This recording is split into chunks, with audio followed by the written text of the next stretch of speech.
कश्मीर का सवाल ये बार बार हमारे सामने आता है। कई लोग ऐसे बताने की कोशिश करते हैं कि कश्मीर का भी सवाल एक हिंदू मुसलमान का सवाल है, मुस्लिम और अलगाववादी होते हैं, इसलिए कश्मीर में आतंकवाद है। इस सब को अगर हमें समझना है तो थोड़ा हमें आज़ादी के समय की ओर जाना पड़ेगा। जब भारत आज़ाद हुआ उस समय भारत में सैकड़ों रियासतें थी। ये ज़्यादातर रियासतों को कहा गया कि आप या तो भारत में मिलिए या पाकिस्तान में मिलिए, या अगर आप चाहें तो आप स्वतंत्र भी रह सकते हैं। तो ज़्यादातर रियासतों ने अपना फैसला कर लिया और वो भारत या पाकिस्तान में मिल गए। 2-3 रियासतों का मुद्दा रह गया। एक थी हैदराबाद, जिसमें ज़्यादा प्रजा हिंदू और राजा मुसलमान। हैदराबाद में उस समय भारत सरकार ने मिलिट्री एक्शन को भेजकर हैदराबाद को भारत में मिला लिया। दूसरा सवाल था कश्मीर का। कश्मीर की ज्यादा प्रजा मुसलमान, कश्मीर का जो राजा था हरि सिंह वो हिंदू।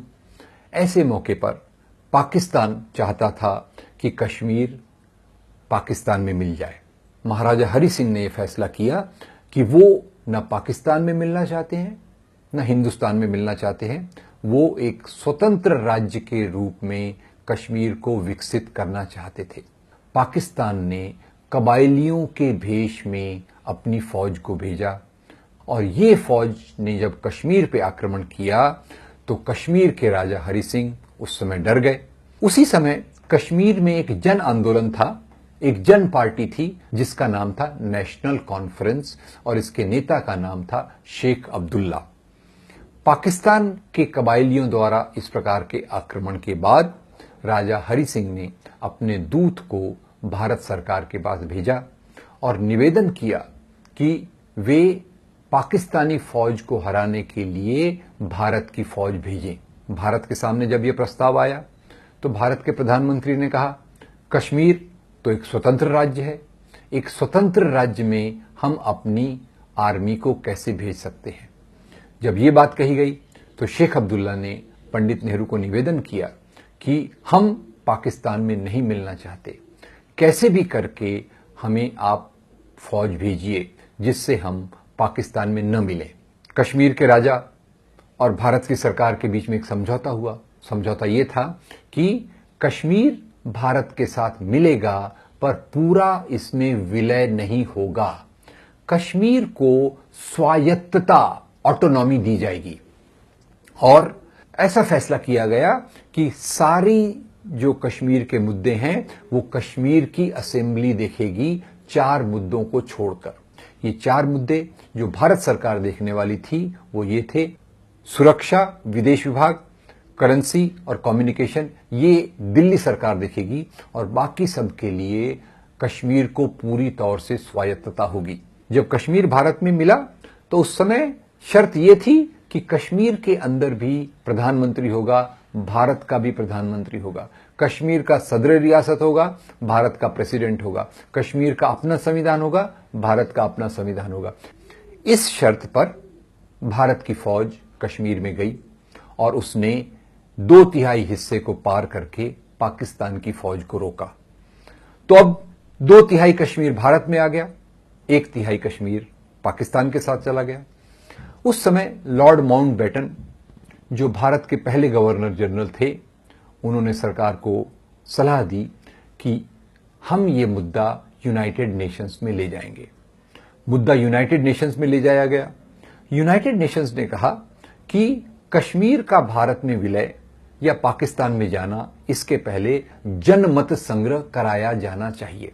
जनमत संग्रह के लिए जो आधार था वो ये था कि जनमत संग्रह यूनाइटेड नेशंस के तत्वाधान में होगा और उसके पहले पाकिस्तान और भारत की फौज कश्मीर को खाली कर देंगे।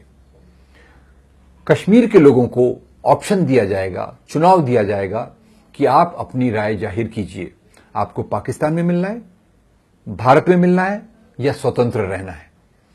पर चूंकि जनमत संग्रह के पहले पाकिस्तान और भारत की फौज को कश्मीर खाली करना था, इन दोनों फौजों ने, इन दोनों सरकारों ने वहां से फौज वापस निकालने के लिए इनकार कर दिया और कश्मीर में कभी भी जनमत संग्रह नहीं हो पाया।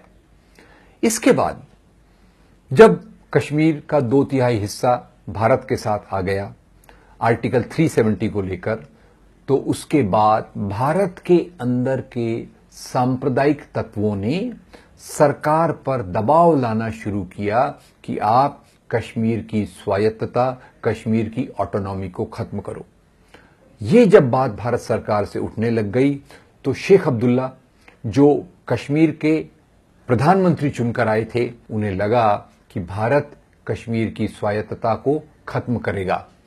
इस आधार पर उन्होंने चाइना, अमेरिका से बातचीत शुरू की, और जब उन्होंने ये बातचीत शुरू की, भारत सरकार ने उनको 17 साल के लिए जेल में डाल दिया। शेख अब्दुल्ला कश्मीर के चुने हुए प्रधानमंत्री थे, और एक चुने हुए प्रधानमंत्री को जेल में डालने के बाद वहां के लोगों में एक प्रकार का असंतोष पैदा हुआ। यही असंतोष बाद में धीरे धीरे परिवर्तित होकर अलगाववाद के रूप में बदलने लगा। तो उसका फायदा पाकिस्तान ने भी उठाया। इन लोगों ने इस असंतोष को और हवा दी ताकि ये इसमें से एक प्रकार का अलगाववाद और मजबूत हो।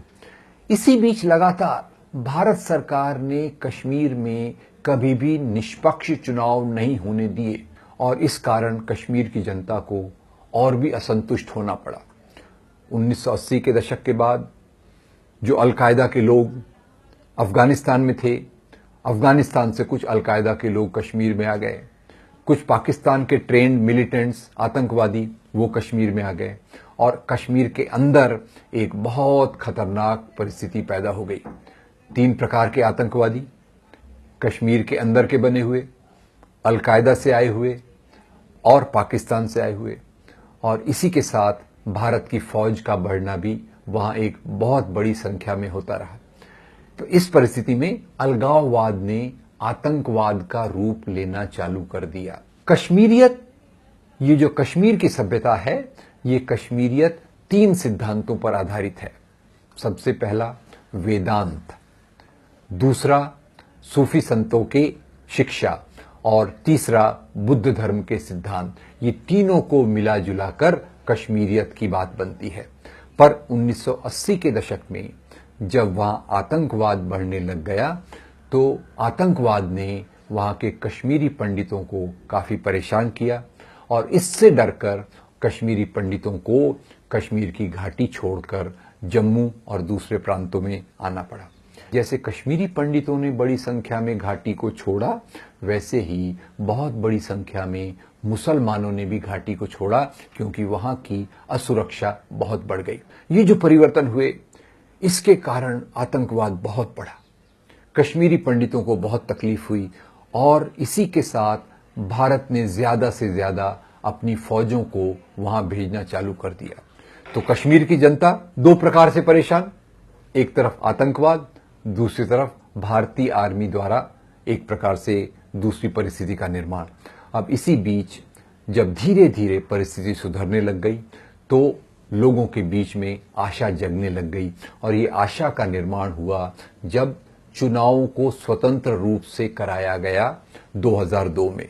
और उसके बाद से जो परिस्थिति में आशावाद दिख रहा था, ये तब खराब हुआ जब बीजेपी द्वारा नियुक्त वहां के गवर्नर BK सिन्हा ने अमरनाथ के मुद्दे को एक सांप्रदायिक मोड़ दिया।